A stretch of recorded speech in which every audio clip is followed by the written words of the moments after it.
About 3 hours prior to launch, we walk out of astronaut crew quarters into a silver van, I think the Astro van. A lot of folks with us, Charlie Precourt, Chief of the Office at the time. Astro van pulls out, like Jim said, as we head out to the launch pad. A lot of folks along the side of the roads waving, and it's a beautiful vehicle. You get out, and it actually looks like it's alive with the venting and having the opportunity to go out. It's a 195-foot level. I consider this, we're only up there because we're standing on the shoulders of all the people that put us there. Into the white room. Mike Ellie and myself, I'm putting on my comm cap. A lot of folks that help us get suited up, and Paul Lockhart climbing on board. A lot of folks are supporting this effort. It's fantastic. And we're in the vertical, and so you see on the mid-deck, folks getting strapped in. This is Ken Bowersox getting into the seat on the mid-deck.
What a ride. You just kind of have to sit back and experience all of it. Well, you have to open the payload bay doors, and the first thing you have is a view of the Earth up there. And then you got to get right to work. On the second day, we need to check out both the EMUs, the suits we're going to use, and then Jim also checked out the SRMS, which he was going to use to take the P-1 out of the payload bay. Here's a view from the station of us 8 miles away, and you'll see the burn where we, right there, ignite the ohms to commit to target intercept. The final portion of the rendezvous is done manually with computer control. We fly up in front of the space station about 420 feet, and then we fly in, attempting to be as smooth as possible and plume the station as little as possible to try to preserve its lifetime.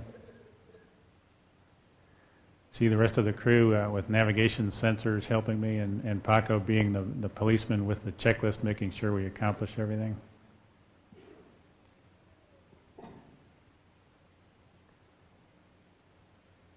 The system is a real testament to the engineers and folks who designed the vehicle. It's amazing to me that you can be flying this fast and be within a half an inch of where you need to be and within a hundredth of a foot per second of the desired target at contact.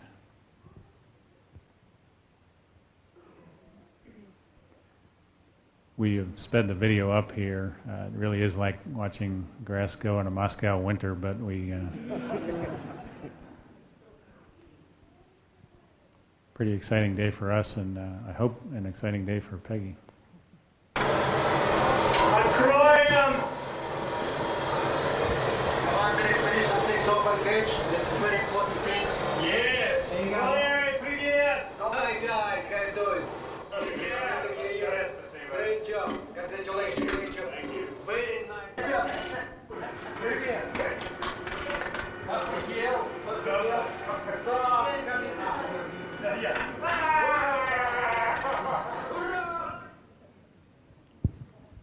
First thing we need to do once we are finished slapping each other on the back is start bringing some of the stuff over. That first bag was what contains the seat liners that the new crew will use to put in the Soyuz, and then of course the EMUs for the spacewalks. Getting ready the night before the first spacewalk, we had to put some anti-fog in the helmets and configure all the tools. It's a pretty tedious job. It usually takes us well into the night. And the next morning it's time to get up early and hit the deck running. The first day of docked operations, it was my job to lift the P1 truss out of the payload bay. As Peggy mentioned, I lifted up where she could reach it with the station arm and hand it off to her for the final installation. Ken Barasox assisted me, is a tremendous leader and a great asset to me. I was really thankful that he stayed on board our side for this day to help getting the P1 truss, which you see in our payload bay. Here we are moving the Canadian robotic arm. Mike L.A. is doing some pre-breathing, trying to purge the nitrogen from his joints in preparation for the spacewalk to go out and activate the P1 truss. We handed the payload off and moving in, grappling on the station side. Joint operations very closely coordinated between the two crews as I held the payload and she moved in to grapple it, and then I released it. It's all hers, and then she'll move it in for the final position for installation on the space station. I'll move the arm away and use the camera on the end of the arm for a better view. During all these arm ops, the guys in the airlock were also working pretty hard, getting ready. We had to be at a certain point before they could suit up, and so there were a lot of coordination between the guys in the airlock and us while we were attaching the P1 truss.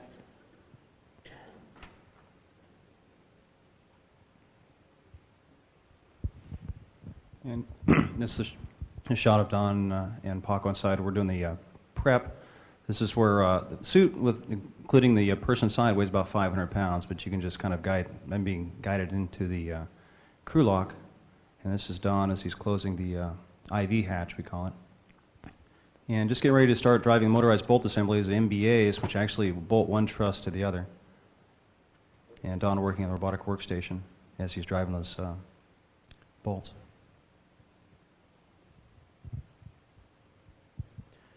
Once they were securely fastened to each other, we got to go outside, and there's really nothing that I could adequately say that would describe what this feels like.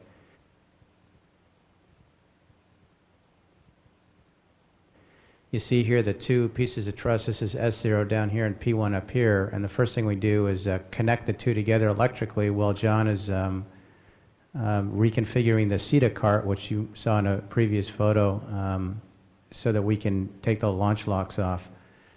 Thanks to the wireless vision system, you can see up close some of the work that we do. It's not very complicated, but it's interesting. I'm using a manual ratchet. About 50 foot-pounds are required to turn the bolt, and I'll turn those for one turn. So look like from inside of the shuttle looking out to P1. And then once I get those removed, I use the pistol grip tool, or PGT, and I let go, and my tether kind of pulls it out of the slot. And here I get a chance to go ahead and stow it. This is like herding cats also, getting it all stowed back into the bag. It looks a lot easier there than it was in flight, let me tell you.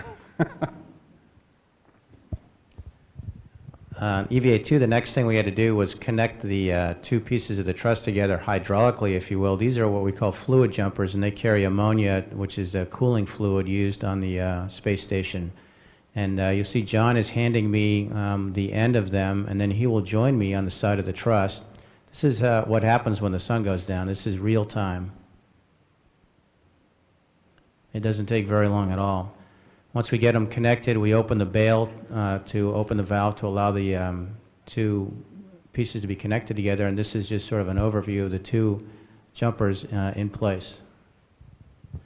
The launch restraints that were in place on P1 had to be removed once they were in flight, and this is Mike taking one of the keel pins off, and he's installing a bolt. And then once he had it in his hands, it was my job to translate the CETA cart down the rail, which was a fabulous experience, just by fingertips. You could, it's a huge mass, and just lightly pushing it down.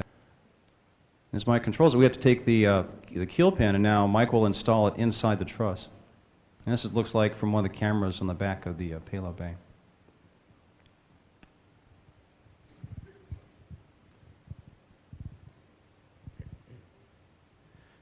Another ability we wanted to leave on the station was the ability to use this wireless vision system when the shuttle wasn't there. This is an antenna that's used to transmit the signal into the station. And we carried the antenna out of the airlock with us and then attached it to a stanchion, which you see here. This whole thing is about the size of a person. You'll see John here is on the very end of P1, and he's going to go over the edge, and this is what it looks like on the edge of the universe as far as I could tell. It's quite a view. I guarantee he's holding on strong with his right hand. As soon as the sun went down again, I grabbed that whole stanchion thing and handed it to John, and he's locating it here in the foot place where we're going to attach it using the pistol grip tool to attach it. And once it's all in place, we can take the cover off like chicken dinner. Consider this the ride of my life. The robotic arm is coming into position right below the seat cart, and it's my job to install a foot restraint onto the arm. And this is Mike removing the little, they're called wheel bogies, as I pull the seated cart away from the rail. And then I had the opportunity to ride the robotic arm, courtesy of Don Pettit, all the way around underneath the space station to its fullest end. And it started off, and it started getting dark, and it was the blackest black I'd ever seen. And as we came back around the starboard side, the sun came up, and the most tremendously brilliant white light illuminating the station. And Mike guided us in, and here he's putting the last wheel bogie in place and locked it in. Well, we knew we were going to have to come inside soon, so we took the opportunity to take a couple last pictures, and all good things must come to an end. But we went inside feeling that we hadn't lost anything, and later we confirmed everything because we double count just to make sure. Getting out of the suit is a relief. It's like you coming home after a long day's work. You can see John and I look both a little whipped. Transfer was a big job. During this time, we had to get large bags like the 5 mle bag floating up there, plus all the other hardware for EVA support, and just for the Expedition 6 crew to have while in orbit. You can see lots of different things going on. Don's doing IFM while everything else is going on, so busy time. And here we're installing one of the payloads, actually exchanging. We had a new one brought up on the shuttle and putting it to the station, and then this one's going back home on the shuttle. Estes. Protein crystal goes in. This is a tour starting on the flight deck of the shuttle. Heads down onto the middeck and around. You see all the bags. This is obviously a little speeded up. You do a loop to go through the airlock and into the to the laboratory module, and you can see a lot of activities going on. You got to avoid people. That's actually one of the things that took a little longer for me to learn since I didn't have many people around. And you can see that the node was a little cluttered, the airlock there to the side, and then we continue on through the PMA and into the FGB. This is all Expedition 6 and 7's food, minus the stuff we ate. And heading into the PHO, below us was the docking compartment, and here is the service module, which is the main area. We have the galley here and the toilet, and then at the end of that is the progress. I hope that my crew, Don, Nikolai, and I will be able to work as well over the next 4 or however many months we end up living on station. Hopefully more than 4. And this concludes our ceremony for today. Thank you all for joining us. Again, a change of command ceremony steeped in naval tradition. It's an honor to be part of ceremonies like this. I mentioned that another tradition is to put the flight patch up on board the vehicle. We have an awful lot of flights getting ready to go. Luckily, the station's getting bigger, though. And here's Valeria installing our patch. Also in the node, we have a separate area for the expedition crews that have been up there. Number 5 looks good. Okay, here it is, the crews, everybody's saying goodbye, leaving Expedition 6. Don and Sox and Nikolai, who are still up there having a good time. Sox wrote me a note and said he successfully made Jell-O. Here's L.A. closing the hatch. And here we are on the flight deck just before we undock, and things have to get back to work now. In other words, we have to concentrate on what we're doing because we're about to separate the shuttle from the space station. And this is a view out the window. That also must have been something naval. I'm not sure what that was.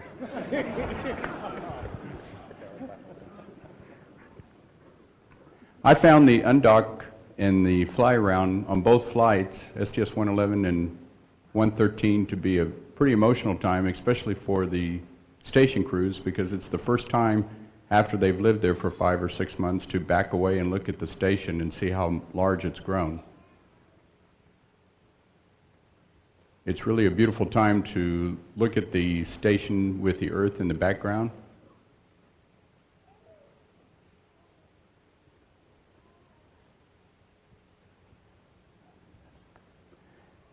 And you might have just missed that. That was the MEPSI deploy right there. That's what John alluded to earlier. That was our little payload that we shot out. And good camera work by John and LA got the pictures. This is kind of what our daily routine was like every day. We woke up, couldn't believe it was time to get up already, had a little stretch, and then hit the head, normal stuff, brush your teeth, wash your hair. For some people, washing their hair is a little bit more entertaining than others. Well, that's because the pilot always has to work hard, and so I didn't have much time to get ready.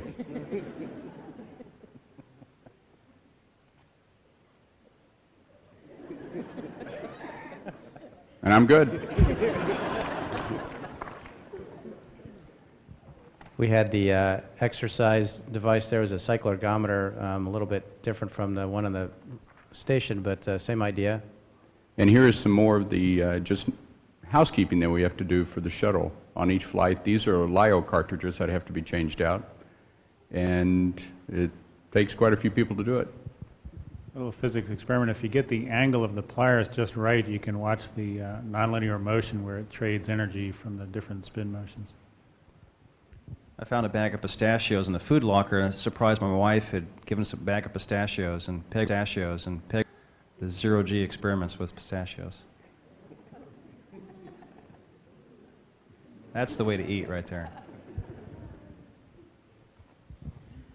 We also had to do a few fluid experiments just to make sure we had completed all our scientific investigations. And I thought it worked well with orange juice because you can see it better.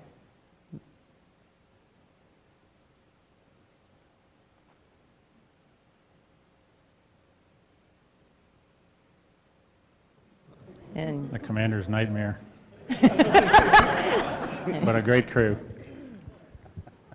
In an effort to show you what happens inside the fluid, you can see the necklace and also some other bubbles of air inside the droplet of water. Finally, at the end of a long day, it kind of ends the same way it starts, going to bed. This is how we sleep. These sleeping bags are attached in various ways. Some people like Peggy like to be kind of bungeed in. Other people like Paco just strap a bag to the ceiling and hang there. And on reentry day, one of the 3 reentry days we had, put my suit on 2 legs at a time. Here's Paco. There's only 3 of us on the flight deck. I'm the lower portion of the screen here, MS2, and down on the mid deck. Expedition 5 in the mid-deck, we tried to give them a smooth ride home, but it's not possible. It's a really rough train ride coming down.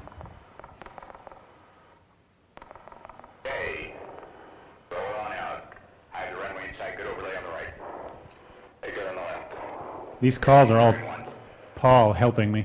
Hey, you lined up. 3,000 speed brakes commanded about 10%. Okay. 2,000 should be the pre-flare. You're stopped with the light. More the guidance. 1,000 feet, 306 max. 800 or more. Daily of 500. No change to speed brakes. 400, 300. Okay, you're coming down. Ball bar. 20 feet, hold it off. speed. Hold it up.